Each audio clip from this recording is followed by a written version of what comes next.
Hello, my name is Nika Alexander. I'm a communications person here at the World Health Organization. Today we're going to talk about clinical management for people who are sick with the new coronavirus, with the novel coronavirus. I won't be doing most of the speaking. It will be my colleague, Dr. Janet Diaz. Janet, do you want to introduce yourself? Hello, everyone. My name is Janet Diaz. I'm the team lead for clinical management at the WHO Emergency Program.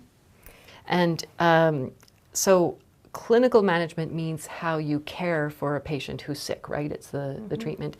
So this could be a very specific kind of conversation we're having today for healthcare workers, but we want this to be interesting both for healthcare workers and for the general public. So hopefully it will be of interest to anybody who wants to learn more about this disease, but it really is more about that specific topic of how patients are cared for.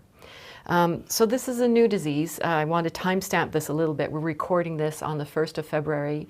At the moment, there are 12,000 cases of the disease in China, 12,000 cases in China, and 130 cases in 23 other countries. So it really is centered in China at the moment, but people are working together to learn more. So how do you learn more about a disease which at this point is 1 month old? We've only known about it for 1 month. Well, it's a challenging situation, but with the WHO, we have established a global clinical network. So we are in touch with at least twice a week, but more so by email, on a large teleconference calls with clinicians that are actually caring for the patients, clinicians from China, from Wuhan, from Shanghai, as well as clinicians from France and the US and the other countries that have been caring for patients. And it's an opportunity for everyone to share what it's like to care for those patients, what they're doing, what they're presenting with, what their symptoms are, what their complications are. And so what do we know? What have you learned so far? So it seems that at large that the disease leads to a mild illness. So most patients are mildly ill, which means they have maybe a fever, cough, sore throat, muscle aches. But there is a percentage that does get severely ill. We think it's about 20%, but we will see those patients go on to develop severe pneumonia. They can also develop dehydration, respiratory failure, which means that they would need a breathing machine to help them continue breathing. And there have been deaths. At the moment, what we understand from Chinese authorities is about 2% of the people for which they have information, 2% of the patients in China have died. Is that about right? Yes. Okay, so that, again, timestamp for this time. This is 1 month after we've known about the disease, and information may change and evolve as time goes on. Exactly. I mean, I think for those, there's patients that remain in hospital, so we have to see what their outcomes will be after being in the hospital.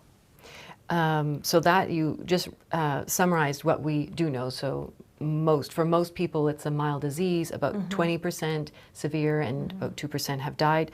What do you not know? What are the questions you're trying to get answers on? Well, we also have an idea that those that have died with disease tend to be of older age and have chronic other medical conditions, such as diabetes. But we would like to have a better understanding of that, so that's what we need to know. So truly, what are the risk factors for severe disease? What are the risk factors for death? We also need to know what treatments would work, what antiviral treatments would work for this novel coronavirus. At the moment, there is no specific treatment. There's not an existing medication that you can pull off the shelves and say, this works for people who are sick with nCoV, with the new coronavirus. So with this new coronavirus, we have no known effective antiviral therapies. There are some that have potential, we think may work, but we have no known effective antiviral therapies. So what do you do? What are these doctors that you're speaking with in China and elsewhere, how are they treating these patients?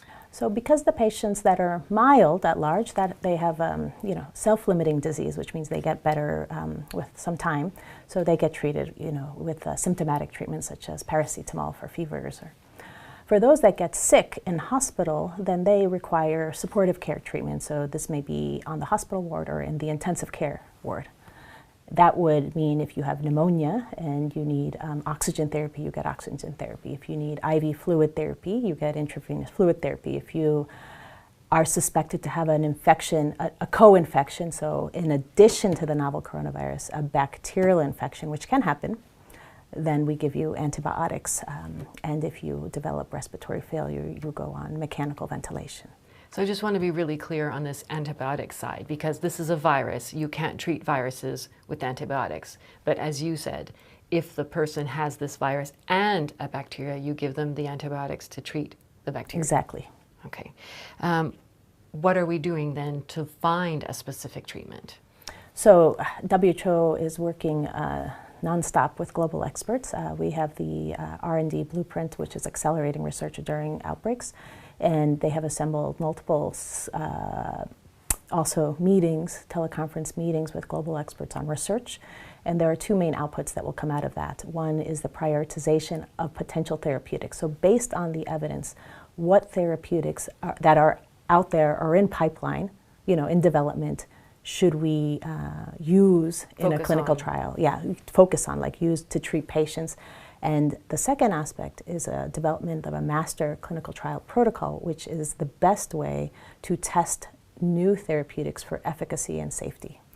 So for a general public, I just want to simplify the language a little bit there. You said WHO has an R&D blueprint. It's like a group that works on research and development, if that sounds right. Yes. And then what is a clinical trial in this context? I think before I came to WHO, I thought a clinical trial was about chemicals and pipettes and whatnot, but it's actually establishing a way of some patients treated with this, some patients treated with that, and then comparing their outcomes, or how does a clinical trial work in this context? Yeah, I think what you've described is true. So what we are doing with the global experts is developing a master protocol which has clear protocol on how you use these new therapeutics, because they need to be tested. Patients will get randomized into one treatment group or another treatment group, depending on what the final protocol determines. And that's about how it works. And consent's always a question people wonder about as well. If someone's in a trial, do they give their agreement to be part of that? But these trials are always reviewed for ethics, and there's a consent. Oh yeah, so any clinical trial has informed consent involved in ethics approval at the country level. So we're in the early phases, so we're developing the master trial protocol with global experts. Okay, that's the stage we're at now. We're going to wrap up soon, but what would be your advice, Dr. Diaz, for healthcare workers who are watching and who are interested and want to know what to do if there's a patient or they think somebody might be a patient with this disease in their healthcare setting? So I think to start off with, it's important to get familiarized with the WHO website. It has a lot of useful technical guidance documents to inform about the disease and how to treat the disease and how to prevent the spread of disease.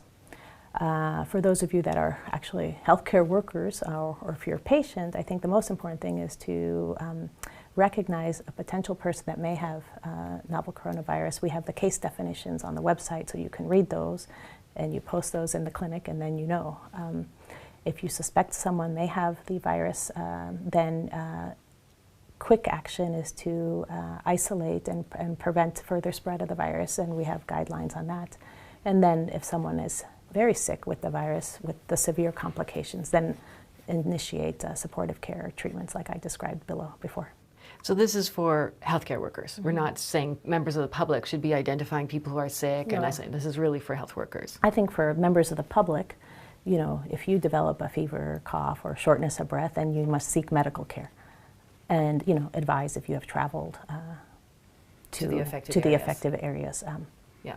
Thank you. So that's, at the moment, as we said, the 1st of February, when we're recording this with the knowledge we have now, the outbreak is mostly in China. The vast majority of cases are in China. The cases in other countries have a travel history or link to China, again, mostly. And as Dr. Diaz said, for the focus is really on people in China to listen to what the national health authorities are saying, and when you should go to a healthcare center versus staying at home, because sometimes the disease is mild. And then for people elsewhere in the world, fever, cough, and difficulty breathing, you should seek medical advice on what you should do next. Is that a good summary? Yes. And you mentioned that more information can be found. That's at who.int. We're improving the website, adding more information as we go along, but there is information for if you're traveling, protective advice for yourself, and there's a lot of guidelines for ministries of health and health workers and so on. So thank you so much for watching today, and thank you for being with us. One thing, actually, one more I should add is that this is a more of a general kind of discussion we had, but we're also developing, WHO's developing courses and has more detailed information really for healthcare workers that is more specific and really meant for you and to help you in your work. Thank you very much, and check back often for more information. Bye-bye. Thanks again. Thank you.